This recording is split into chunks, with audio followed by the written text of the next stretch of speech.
Are you a lifelong fan of General Hospital? Are you a new fan who wants to know more about the history of the show? Do you enjoy talking about the show with others? Do you find yourself yelling at the TV? Is your self-care an hour a day in Port Charles? If so, we invite you to join hosts Amanda Kimmel and Shannon Coach at the place where all the hidden conversations take place and secrets are revealed. Meet us at Pier 54, a General Hospital fan podcast. Hello. Hi. Welcome to the Port Charles 411. Today we are continuing the Mexican adventure, the Mexico adventure. Last week we left off where Laura had kind of just alluded to Mariah that she might have a little something that she needs to talk to Luke about. That is so cute. I know. Do they have at-home pregnancy tests then? I don't know. All right, I have to Google. I'm going to be the goofball here. While Amanda's looking that up, we also left off with Frisco finally believing that Felicia is a princess, which we actually haven't really delved too much into that storyline quite yet, because that is going to be on the Frisco and Felicia point of view. Hit the shelves in 1970.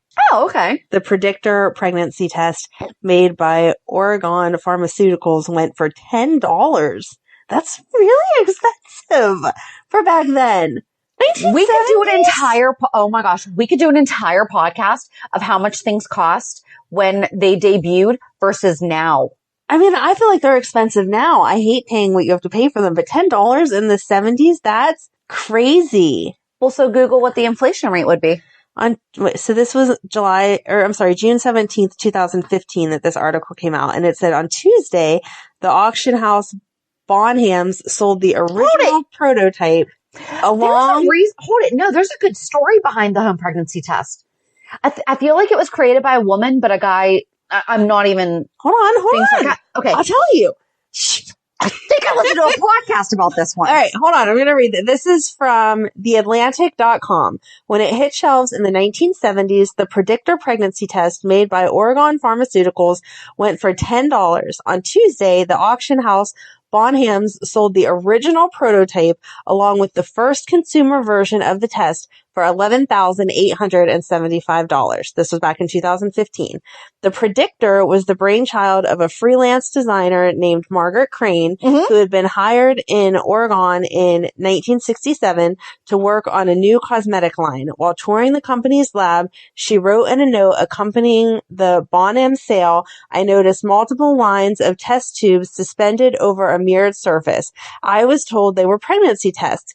Each test tube contained regiments which, when combined with a pregnant woman's urine, would display a red ring at the base of the test tube as reflected in the mirror. Inspired, she set to work developing a simplified version of the test. At her home in New York, she assembled a plastic paperclip holder, a mirror, a test tube, and a dropper, and presented her kit to Oregon a few months later. In 1969, the company applied for a patent in her name. I thought how simple that was," she recalled, of seeing the test for the first time. According to Bonhams, a woman should be able to do that herself. Simple, though, had been a long time in the making. And then it goes on to whatever. But, wow. I'm serious. So this is not a podcast about how pregnancy tests came about, but if I remember correctly, and this isn't like a woman hating man type thing, but I believe a man took her idea and tweaked it and therefore, made, but it really came down to her. It's just like that actress that is the whole reason why we have I Bluetooth and stuff. Oh shoot, what was her name? There was some actress back in the 20s or 30s that was insanely intelligent, and her hobby of course, her hobby was this, and it actually laid the foundation as to why we have Bluetooth technology. And that has nothing to do with this. So I'm not prepared. I just wondered when you could buy your first pregnancy test, because I was born in 1980, like I've said. But I have many siblings that are older than me, and I just wondered, when could you actually go to the store and buy a test? And so you're also of the age where, do you know that sonograms, the pictures, were not necessarily always done for our age? No. There's plenty of people my age that were 1982 that they may or may not have, the little picture. Oh. Do you know if you have, does your mom have a picture of you? I know ultrasounds were done. I don't know if she has a picture. But exactly. Yeah. So that's a little fun fact too. So not the way that, now basically you got to meet your entire child. They're insane, the detail on them. Our friend that just got hers done. I know. One, I was like, you can like actually tell that's a baby, not just like a bean in there. This is our little announcement that we are doing another podcast. All right. I just wondered how she knew. It's not. But seriously, we could have a whole. I want to know if Laura took a home pregnancy test or if she just had a feeling. She might have also just gone to the doctors, every now and again. You can go to the doctor and find out you're pregnant? What? Amanda, once a month, there's an indicator that tells women whether or not they may or may not be. It's not always, that is also not 100% correct. Wow. Okay. Because, it can still happen, even though you are. Mm-hmm. And it can also stop if you're not. Mm-hmm. Boom. All right. So now that we know the history of pregnancy tests, which I still don't know if Laura took one though. That's a good question. That is a really good question. Insider information. We'll have to see if we can find. I don't know. Dear Jeannie Francis. Did they pretend that you peed on a stick, or did you just have a feeling, or did you go to a doctor, which is unheard of because nowadays they don't want to talk to you until you're almost 2 months. Which that's a whole, Go ahead. So back at the ranch, Slater arrives posing as a movie producer, and apparently I guess we're supposed to know who Slater is, but this is the intro to Slater. Posing as a movie producer, and Mariah introduces him to Laura. The gang is back at Sean's, dining with gusto. They're going to regroup and try to figure out the next clue. Sean tells them that the symbol is of a church. He explains how the church incorporated some of the Aztec symbols into new churches to bridge the gap between the religions. Sean identifies which church he believes it's in. Luke calls Laura and tells her that he had some time to go shopping and bought her a pair of boots with LS stamped into the leather, the bootmaker's initials. This was such a cute scene because he went over and he pulled up these boots and he's like, Laura would love these. And he's like, and they're her size. And I'm like, oh my gosh, your wife's boot size. I'm like, that's amazing. It's a shame they didn't have baby ones though. And she could have told us she was pregnant and they could have bought baby. Well, they didn't have cell phones. So it's not like he could call her while he was in the store. That's what I'm saying. But then he kind of flipped them over and was like, LS, why is there LS? Cause Laura Spencer. And he's trying to communicate to the bootmaker about how he likes them and asking why it says LS, and he's like, oh, my name, and whatever his name was. Right. But he's like, oh, my wife, would love these. And so he wound up buying them for her. So good job, Luke. Gold star for you. And I mean, in fairness, even if they were, quote, her size, whenever you're buying a specialty item like boots or heels or something, they're never our size. I mean, I have shoes in a vast array of sizes, yes. Same as pants, because, different cuts, different styles fit differently, but 1000% kudos to Luke on these are my wife's size. She would love these boots. Oh my gosh, they have her initials on them. So then Slater, back at the cattle ranch, Slater comes up to Laura and Laura notices that he is wearing a pair of boots similar to what Luke is describing. Later, Slater approaches Laura and not so subtly questions her about where she is from and what her husband does. Laura turns the tables and asks him about scouting locations and exotic locales, such as, I don't know, Mexico? Slater draws Laura's suspicions when he claims to have never been to Mexico, though the boots he is wearing indicate otherwise. I love how smart she is. She is so smart, and can I just say again, breathtakingly beautiful. When you watch these older, Jeannie Francis is just absolutely gorgeous. She's that little porcelain doll, beautiful, absolutely beautiful. Then back in Mexico, Robert tells Holly that they were leaving and she can't come with them this time. Holly is irate that she can take care of herself as well as they can take care of themselves. When she appeals to Luke for his support, he agrees with Robert. Ugh. She accuses them both of being sexist. Sean comes in and tells them that the Federals are approaching and sends Luke and Robert out the back door. Sean restrains Holly and tells her that this is not the time to argue. The police officer is the same one who questioned her at the bazaar and tells her he found no evidence of Luke in the town that she indicated. All she said was that he went north. Exactly. I didn't give you an exact location. Don't yell at me. Nope. Holly is relieved after the officer leaves, and Sean is assured that she did great. He assures her that Paco would never be suspicious of a police commissioner's wife. Okay. Holly is really annoyed, especially since Luke and Robert seem relieved to leave without her. Oh, I hate when I watch things and then I don't know where they're going to fall in line with these write-ups. But she kept kind of reiterating back to Robert, like, seriously, you think that I can't? Right. You think I can't hold my own? Sean observes it is just her pride that is wounded and promises to entertain her while the boys were away, and it would be his pleasure. She retorts, that's exactly what she's afraid of. So then back in Port Charles, Felicia heads back to the Aztec exhibit on her own and is taken hostage by a knife wielding guy who recognized her or her similarity to the Aztec picture. He wants to know where the ring is. As Frisco approaches, she distracts the guy so Frisco can jump him. Oh, their little first adventure. He warns her that this proves the point that she isn't safe and she has to do as he tells her for her own safety and not to sneak off again. Again, when we talk about the Frisco and Felicia storyline, this is all going to make much more sense. However, she had kind of been warning him about this. Mm-hmm. And he hadn't been believing her. Right. She has gotten the message now, though. She is disturbed as she has always thought she could take care of herself and realizes just how much danger she's in, which I will kind of give that because there was some stuff going on. So I understand wanting to be independent, but if Frisco told me to stay put, I feel like I would totally listen. I don't feel like it's necessarily the man that's telling you. Someone else is also seeing the stuff. And it's like, oh, maybe I should pay attention to that. Mm-hmm. I would have a hard time disobeying Frisco is all I'm saying. There's that too. But if someone was behind you and you're like, no, they're fine. And I'd be like, no, Amanda, seriously, they're behind you. They're gonna. If you really want me to stand here and stare at you all night, I guess I will stay in and do so.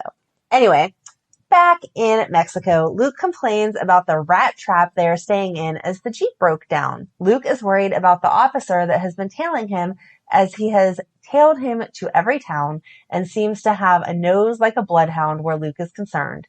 Peter and Cruz arrive at the church but are unable to get to the engraving as they are closed off in preparation for a festival. Luke and Robert arrive next and have no choice but to head to a local cantina, to wait until after the festival.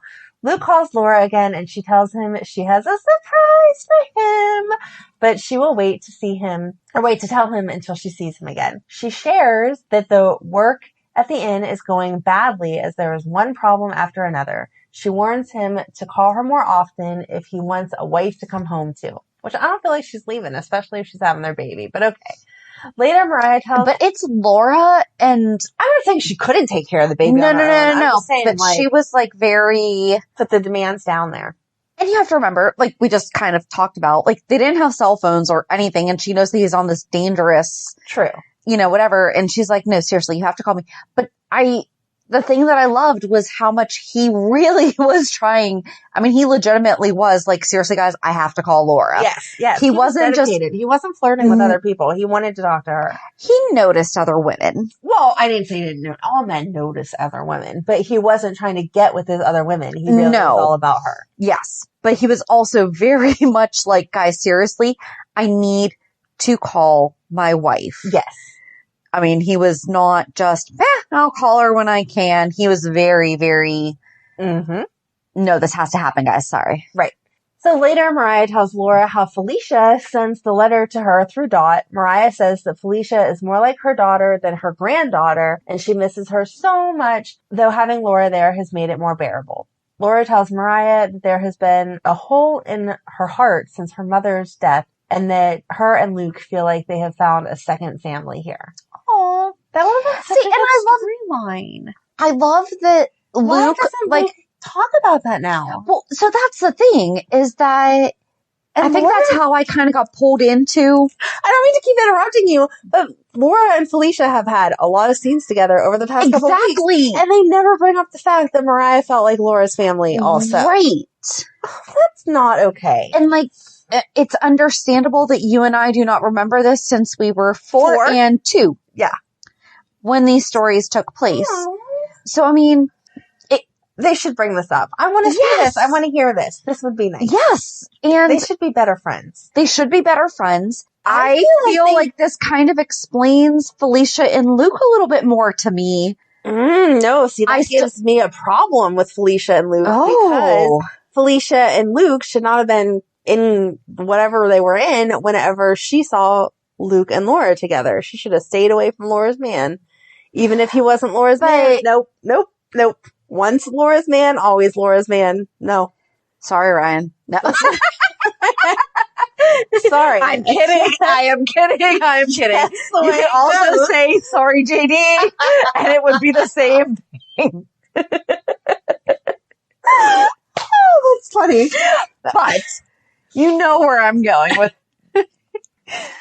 Okay. But exactly. There is a ton of history here. I feel like they try to make Felicia younger than Laura. She is. But like substantially younger. And she's not. She's only a few years younger. Right. Like Laura they're definitely like, they could definitely be like sisters. Yes. And at least from, okay, so I feel like this is probably all the things that we should be holding for our end, but I feel like we still talk about this stuff during the show. Like, I never realized how much their lives, like, honest to goodness, intersected. Right. I didn't know. I mean, she's been hanging out with her grandmother who is teaching her how to knit. And who knows that she is pregnant. Right. All right. So, yeah, we need to bring all this together. Even if they haven't done it yet, there should be way. And Laura should be way more concerned about Peter because there is nothing that I would not do for any one of your daughters. It makes sense that Anna is Maxie's godmother more now. We haven't even gotten to Anna yet, though. But do you know what I mean? Yeah. Like, in our personal lives, like, there is nothing I wouldn't do for your girls. And I know that there's not anything that you wouldn't do for my kids. Right. Like, oh, sorry, Matt. You don't know Matt as well as you know the girls. I don't know. He's always been... He's so sweet. Okay. We're going to go back to GH. Okay. As Slater continues to throw around his movie-making plans, Laura questions him as to what kind of movies he is making. This was really good. Because, like, Mariah was, like, eating it up. Mariah was just like, oh, that sounds so great. Like, I don't know anything about making... In fairness, if someone were to walk into my house and be, like, talking about making movies, like, I would have no clue. No, it would be your daughter that was like, that's not right. Exactly. So 1,000%. Yes. So as Luke and Robert are hanging out with a bevy of lovely ladies in the cantina, Laura is back home knitting baby booties. A bemused Laura talks about how many wonderful adventures they have had, but now it is time to move into a new phase of her life. That didn't happen, Laura, but okay. Mariah gushes that this baby is so lucky. That's what I was talking about earlier. Parents. Yes. Meanwhile, Laura catches Slater going through the mail. He asks her if she has picked up a letter for him. Peter buys binoculars to be able to see the clues. He sees Robert and Luke coming and hides around the corner. And their mailman was a pretty central character back at the ranch. Oh, okay. Clem.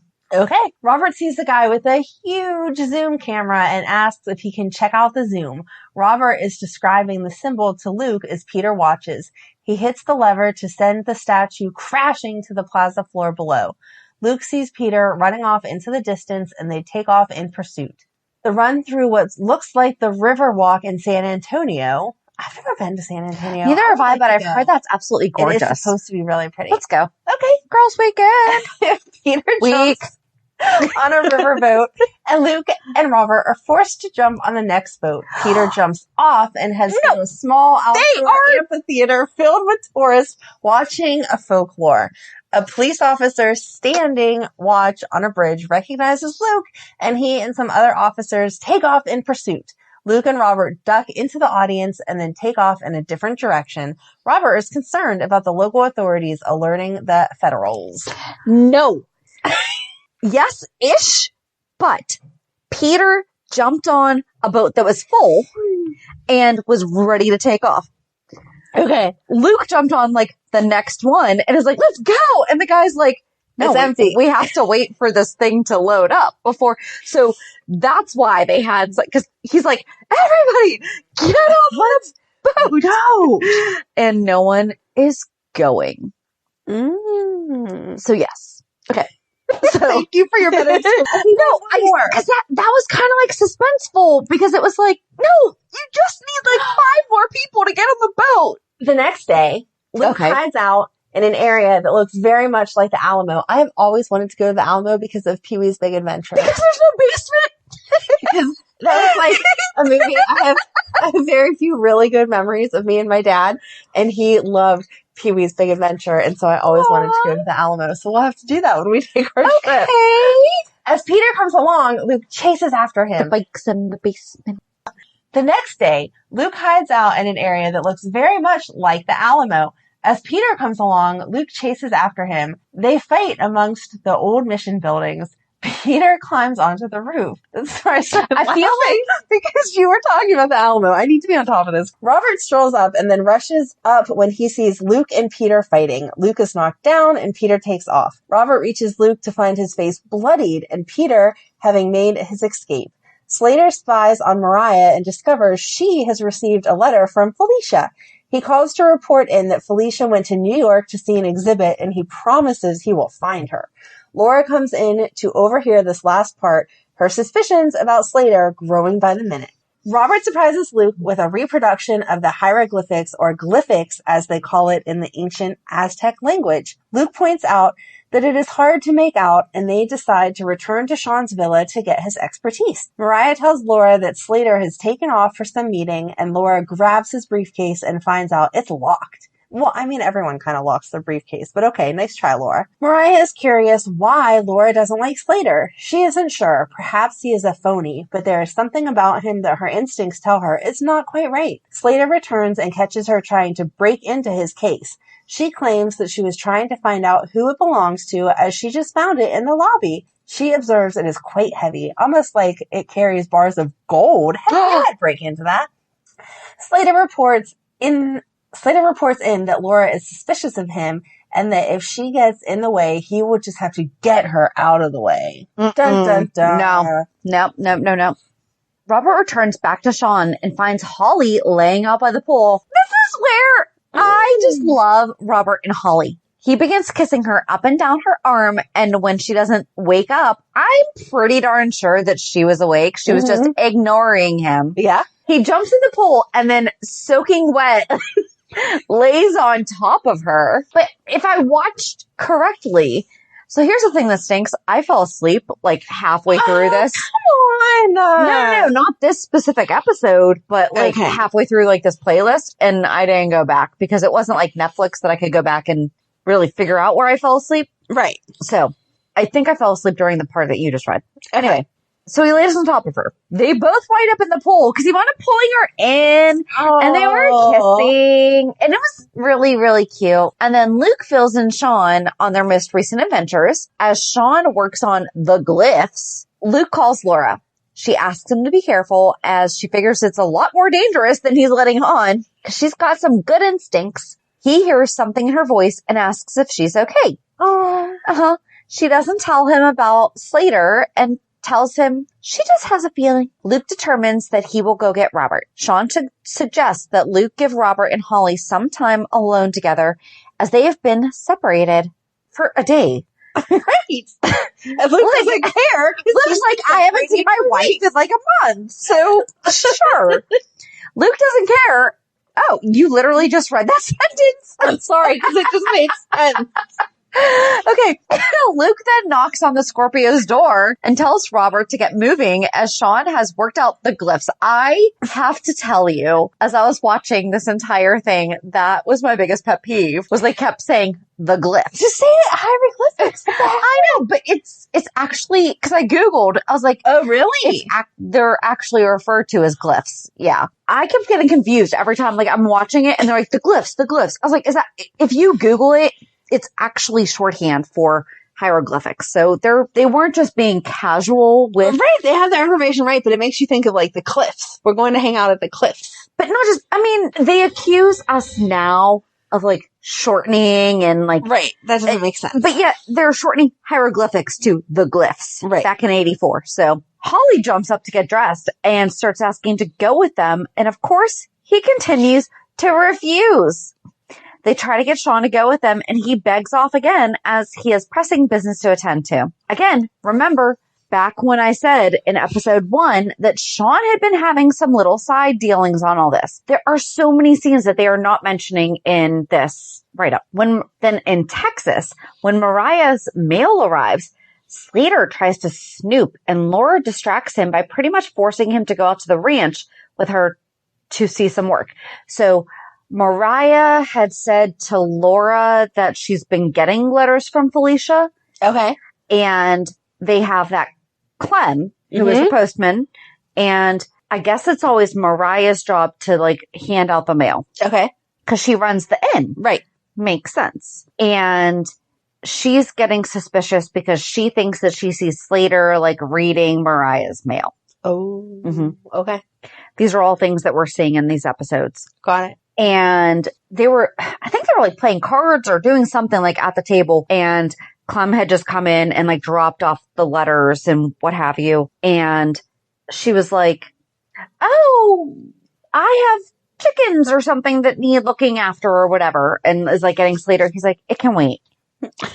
So, I mean, like, he was definitely being suspicious because she's like, no. You know how they say, I don't think it was chickens that had to be looked after. I think it was like some kind of construction or something. But she kept trying to get him to come, and it made sense why she was trying to get him to come over. And she's like, oh, but I'm just a woman. They won't listen to me, blah, blah, blah, blah, blah. All right.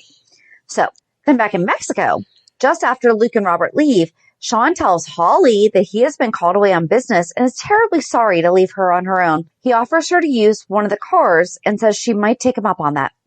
Holly is triumphant as she has sabotaged the car that Robert and Luke are driving. Uh-oh. They break down as the radiator is out of water, and the boys sit by the car on the side of the road wondering, what will they do now? I don't know. Maybe Holly will rescue them.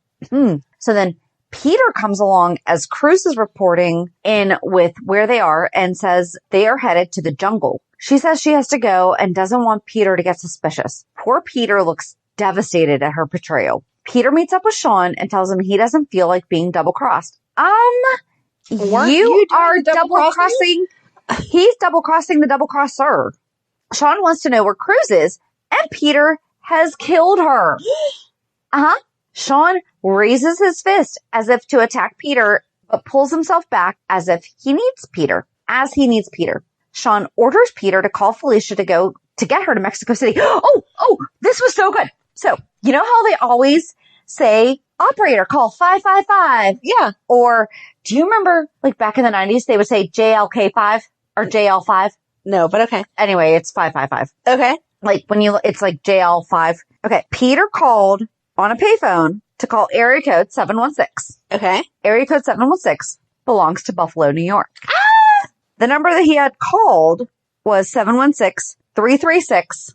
I'm not going to say the rest because they were actual numbers. Okay. But I Googled it, and it's not a publicly listed number right now. Okay. However, obviously that does not mean that it does not belong to someone. So Right. I am not.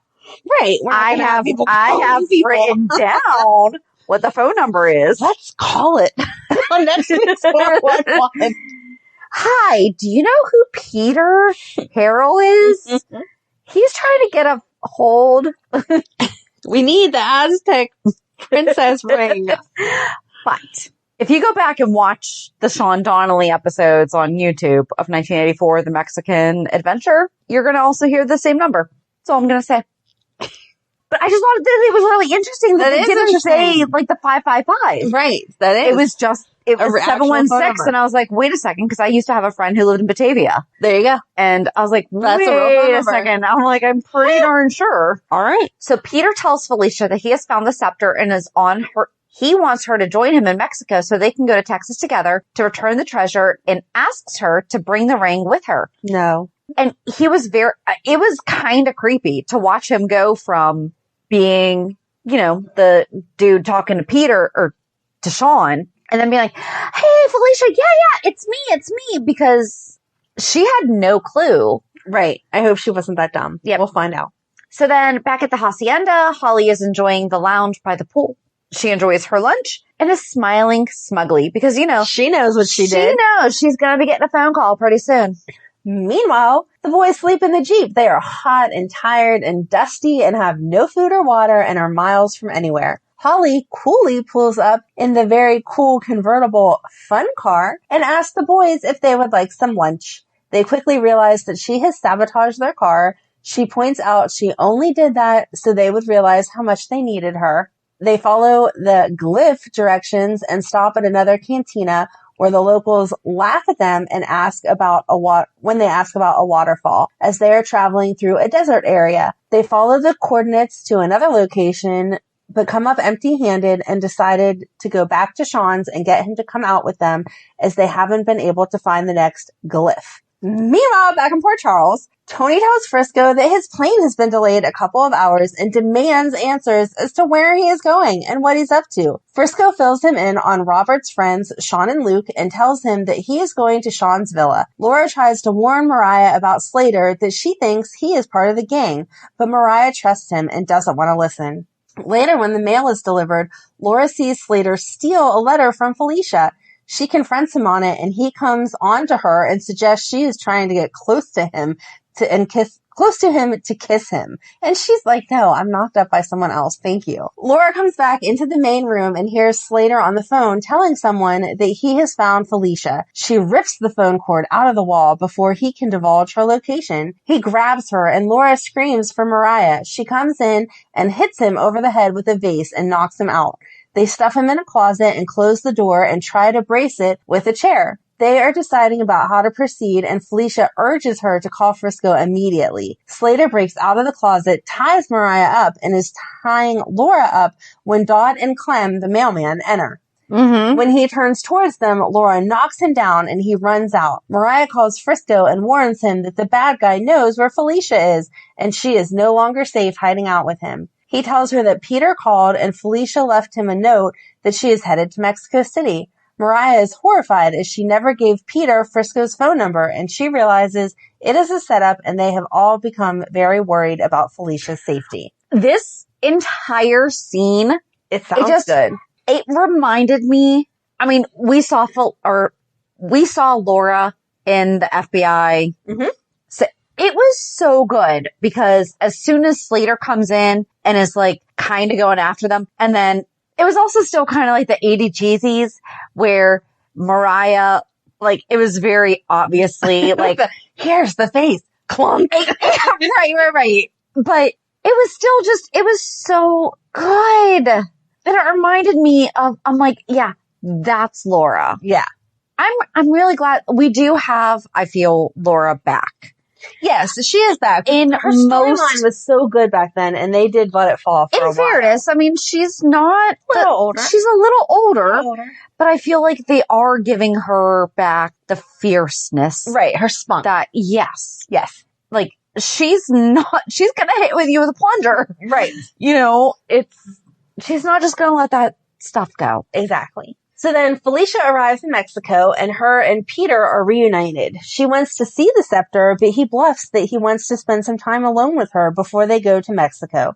She ignores his desire for a personal interlude. She bluffs herself and asks him to return the scepter, and as soon as she can return it to her grandmother, that they can discuss spending time alone together. He tells her he has hidden the scepter and doesn't mind waiting to be able to spend time alone with her, and leans down for a kiss. Back at Sean's, Robert wants to wait for Sean to return, but Luke feels he has to proceed without Sean as it is his neck on the line and he can't afford to wait for Sean. Robert argues that they need Sean's help to decipher the glyphics, while Luke worries that Peter is way ahead of them. Robert points out that they got stuck, and it's very possible that Peter has also been delayed trying to decipher the glyphics. Luke is stopped by leaving due to illness. Oh my gosh, in the video, I think that okay. So, it seemed like food illness, but I wasn't sure if it was like, is it Montezuma's revenge?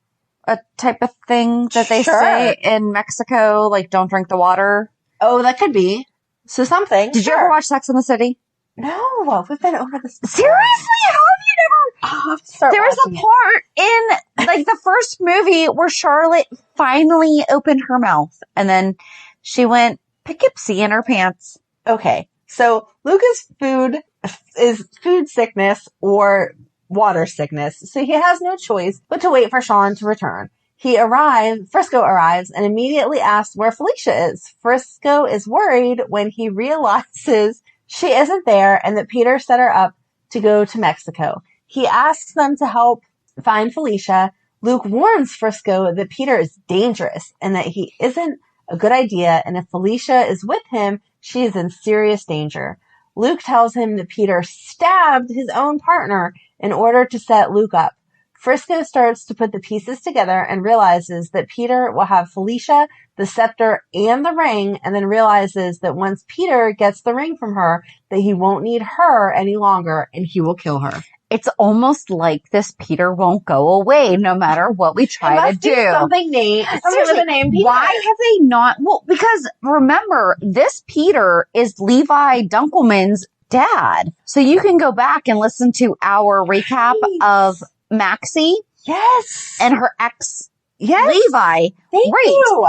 But why did they give Peter August the name Peter? It must be their bad guy name. This time they went with Peter again, that he's the bad guy. So Peter is giving Felicia guilt. He is her fiance and he knows he deserves a warmer reception from her. He feels that her family treasure is more important to her than he is, and he wishes that he never went after the scepter. So she wants to know where Luke Spencer is. Didn't he help Peter retrieve the scepter? He fudges about Luke's involvement and stalls her some more and orders champagne and tells her he wants to spend some time alone. They also wanted her. The largest plate of canapes. Just throwing it out there. He said your best bottle of champagne and a large tray of canapes. He wants to spend some time alone with her and that love takes priority over everything else and holds her close while Felicia is obviously not enjoying his embrace. Peter tries to get her ring off her finger. Her instincts begin telling her that it is not right with her former boyfriend. She asks fiance. Well, she calls him the former. There's a discrepancy here. No. He says fiance. In the videos, former boyfriend. In the videos, she 1000% refers to him as fiance. Okay, so her instincts begin to tell her that because Frisco's all like, "Why didn't you tell me you were engaged?" Because you're way hotter than my boyfriend, Frisco. Anyway. Her instincts begin telling her that not all is right with her fiancé, and she asks him how he got her phone number in Port Charles, and he claims from her grandmother. He tells her she is exhausted, and if she lays down and relaxes, she will feel better. She just wants the scepter back and becomes more insistent. He tries to calm her agitation by assuring her that as soon as she rests, they will retrieve the scepter. As she closes her eyes, he tries to pick up her hand that she was wearing the ring on. She pulls away to rest that hand under her head, protecting the ring. Peter calls Sean and tells him that he has Felicia, and once he gets the ring, that they won't need her anymore. Evidently, Sean points out that she may still have information they can use and gets Peter to agree to bring her to the waterfall. Felicia wakes up and Peter promises her that they will go get the scepter in the morning. I could, honest to goodness, not tell in this video if she was intentionally hiding the ring. Of course she was. But she did a good job at it. Like in the video, like she rolled over and just shoved her hand under her pillow because she doesn't want him But at the same time, 2 seconds earlier, she was wide awake. I don't care. If I'm trying to protect my ring, I'm just saying. I'm not letting you get I was like, really? You just really fell asleep that quickly? Some people fall asleep quickly. I do not. I don't understand those people. But no matter what, I would protect my ring. So Sean has arranged for some time to tip off the police that the fugitive is staying at Sean's house while Sean isn't even in town. Luke and the gang are spotted along the road by one of Paco's officers who runs up and tries to stop them.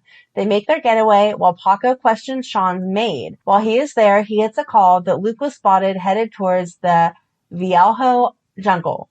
Paco and his troops are in hot pursuit. The officers are stopped as a wedding party blocks the street. Of course. Luke stops and pays the wedding limo driver to drive off with their car while the gang piles into the limo. I would be so mad if that was my wedding. I would be so mad too. That is Sorry. my limo.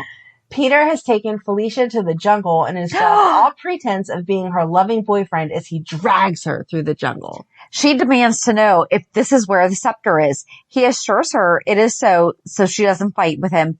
That is until he demands to see the ring and she throws it and takes off running. And this is where we're like, oh my gosh, they had an actual budget to work with because they were running through An actual not jungle. fake plants.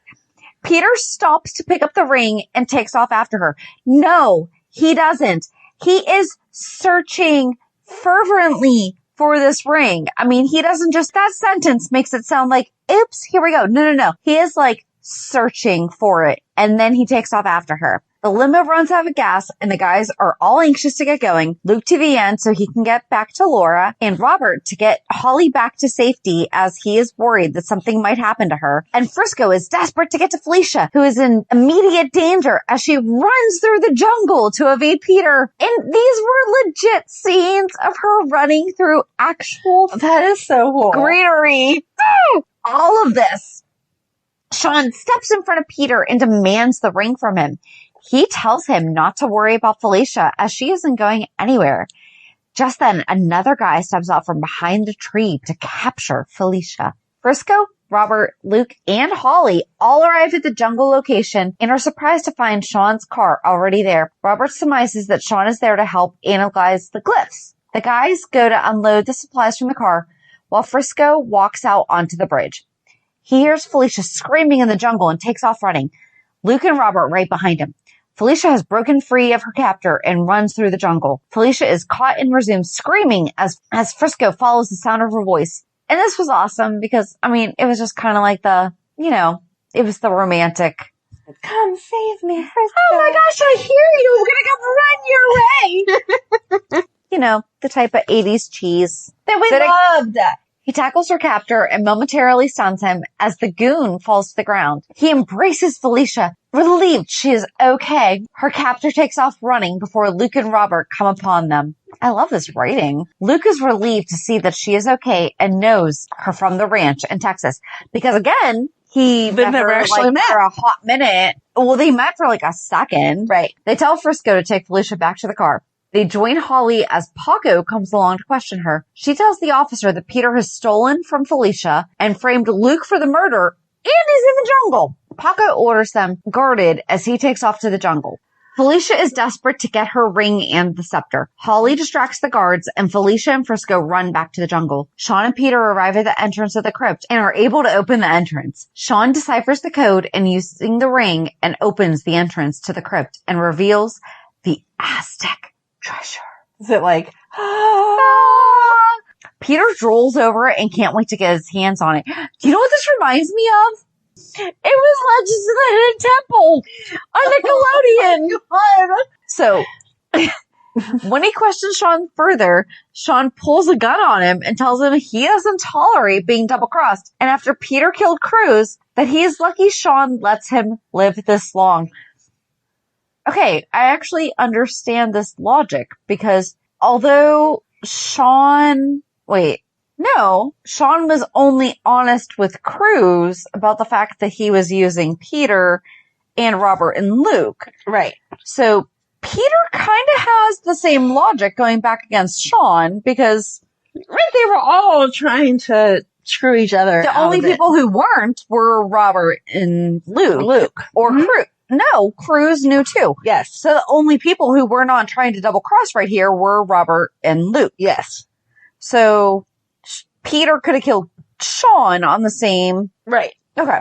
They fight and Peter knocks Sean out. When Robert and Luke enter the tunnel, Peter fires, hitting Sean, knocks Robert down, and then punches Luke, and he falls back. Peter escapes into the jungle. Luke follows and catches him at the waterfall, and they fight. And guess what, guys? They legit fought at an actual waterfall. That was really hot. The officer shoots Peter and he falls over the waterfall. He holds his gun on Luke as he climbs back up to the entrance of the crypt. The officers hold them all at gunpoint. That is the worst explanation. Like, Luke pretty much like punched Peter. Okay, from what I remember of the video, Luke punched Peter, and I feel like Luke punched him over the waterfall before the officer shot him. Okay.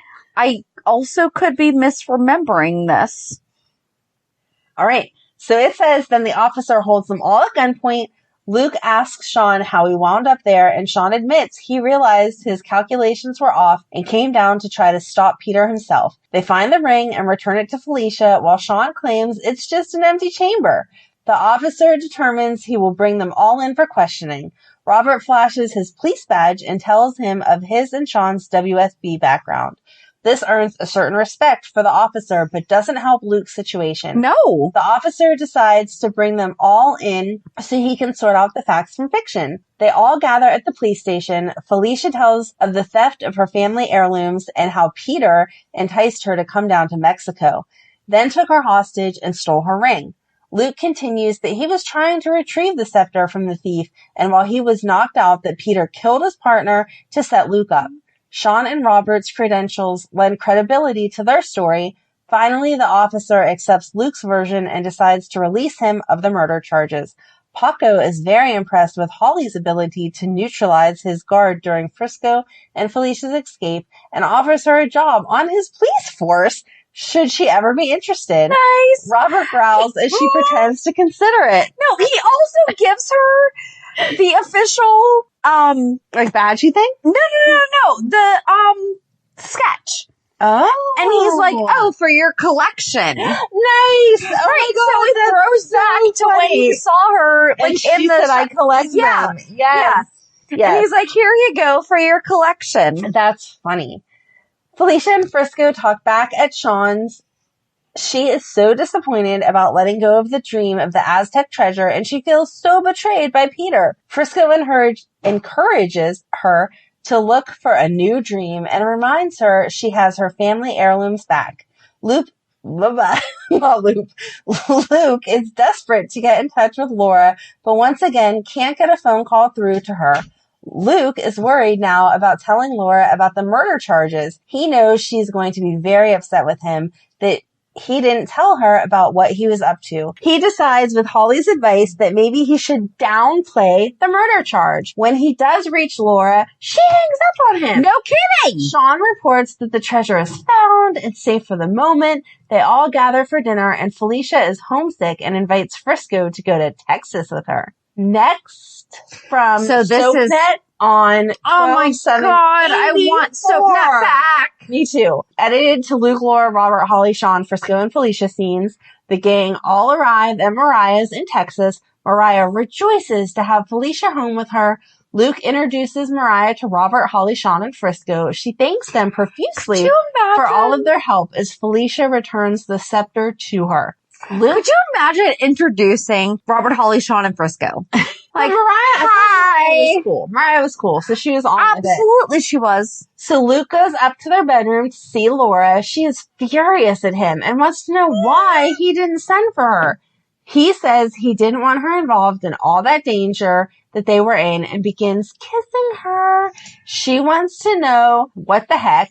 He says that Robert and Holly just sort of showed up while he was down there. She is even angrier that Holly went along on the adventure. And this is but what it I was saying. Yep. for her. So she begins pummeling him with a And this pillow. is what I was talking about earlier when I was like, remember this because Right, she's upset. she really laid into him and she's like, oh, sure, it's too much for me to be down there, but not enough for Holly to be down there. But I feel like at the end that makes sense then. No. Because then they snuggle in He bed. didn't know. It doesn't matter. It was But too no, dangerous But for she her. was giving him crap. But at the same time, She needed to stay safe because of the baby. but he didn't know that It doesn't was matter. hard. So they snuggle in bed. Amanda is blocking her face right now, just so you know. They snuggle in bed as he tries to tell her that Holly sat cooling her heels back at Sean's. She No. tells him that despite his efforts to protect her, that she has had to fight for her life against Jack Slater. His foot hits the toy train that she's hidden in the bed. No. He's curious why it's in the bed, and she tells him that if Lucas Jr. is anything like his father, that he will also love trains. Luke is solely interested in being with Laura and doesn't want to talk about trains. And it dawns on him what Laura meant, and he looks at her tenderly with a dawning realization that he will be a father. He tells her that if he ever did anything right in his whole life, it was marrying her. He is so happy to be with her. He has a beautiful Are you ready to cry? And she cautions him that she can't promise him it will be a boy. First of all, he did not. No. That's so nice. Amanda is ready to cry. That was so And I sweet. don't want to burst your bubble that it legit took her like 3 or 4 times of saying, yeah, but here's the deal. And like she kind of kept kicking over the toy. And he's like, Men are a little slow, okay? The point is that she had the train. So then Luke determines that their child will be the most remarkable child ever born. He jumps up to call Aunt Ruby with the good news, and she is thrilled and hopes they will come home for Christmas. Laura tells her that she doesn't think they should come back to Port Charles without Leslie being there. Luke invites Ruby and Bobby to come to the ranch for Christmas. After they get off the phone, Luke shouts down that they are gonna have a baby. I do not like how these past 3 sentences were written. Because, no, I'm not saying that the same sentiment is not there. However, they're kind of like all lovey-dovey, and then they're like, oh, we should call somebody. And he's like, oh my gosh, let's call Ruby. You know, but no. The way that this is written out, it doesn't capture I don't know, you have to watch it. Because they're kind of still like all snuggled up together. Like they're still in bed.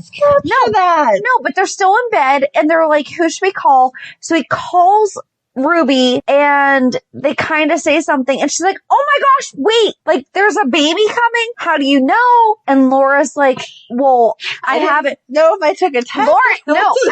So after all this that we talked about at the beginning, I am 98% sure from this conversation that I'm remembering now on YouTube, she didn't even go to the doctor. So I apologize for everything at the beginning of this episode. I'm sorry. But then Luke says, you'll tell Bobby, right? And then Ruby's like, oh, so we'll see you guys at Christmas. And Laura she's like, I really don't know. I just feel like there's a lot of emotions missing in this. Well, obviously, there's emotions missing. Ruby was understanding of Laura saying, I really don't know if we're going to be there for Christmas because, you know, my mom just passed away. I don't know if we'll be there. Can you tell Bobby? And this, that, and the other thing. And then Luke runs out into the hallway wearing the sheet around his waist and yells down, the Spencers are having a baby! Very cute. So, yeah, saying Luke shout down there having a baby takes back from he legit ran out into the hallway and said, we're having a baby with like the sheet around his waist and everything as Laura runs out after him and is like, wait a second, you know?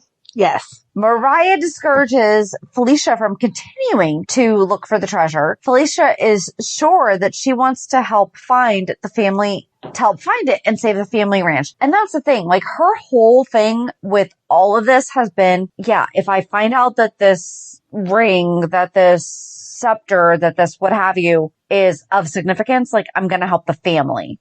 Sean is discouraging and he invites them all back to the villa for a Mexican vacation. Luke begs off as he has to get back to his cattle ranch and doesn't want Laura traveling. Robert agrees only if Sean will come to Port Charles and begins a sales pitch of the city. Robert, Sean, and Luke toast and have some guys time together as Frisco kisses Felicia on the stairs.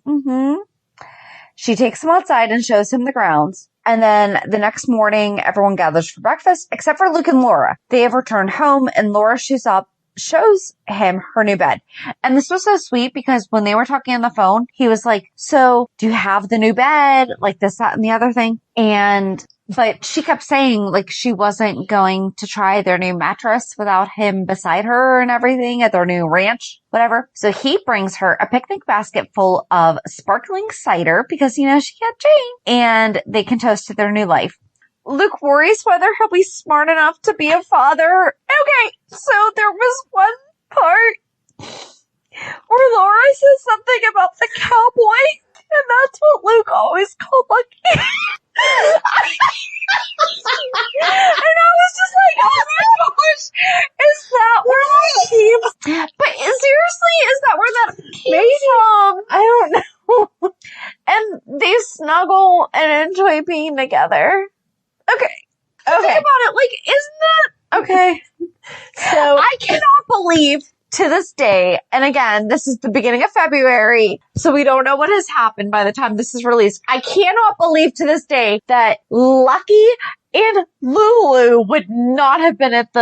I agree. It's okay. Yeah, so he can't really be dead. So Mariah asks for Frisco's help in discouraging Felicia from pursuing the treasure. She is concerned that Felicia is obsessed with it, and Mariah would like her to stay with her on the ranch. Frisco warns her that he wants Felicia to return to Port Charles with him. Later, Sean suggests that Felicia continue her education. She says that she couldn't afford to pursue her master's. Sean offers to pay for graduate school and tells her that Port Charles University in my life. Mm-hmm. Port Charles University has a wonderful graduate program in ancient Aztec studies. Of course it does. Yes. Why would not? Exactly. Upper state New York to have a whole thing State about University have an entire in the 1980s. Aztec studies, absolutely. Frisco loves the idea and throws his support behind it. Felicia says she would never be able to repay him for that expense, and he clarifies that it would be his gift and his thanks would be knowing that he was helping her get her education. So then Sean tells Mariah his offer, but she is less than thrilled with the idea of losing Felicia. She tells Frisco privately that she wishes he was on her side to support Felicia in staying in Texas. The next morning, Sean brings it up again and asks if she has given his proposal any thought. Sean continues to sell the idea to Mariah.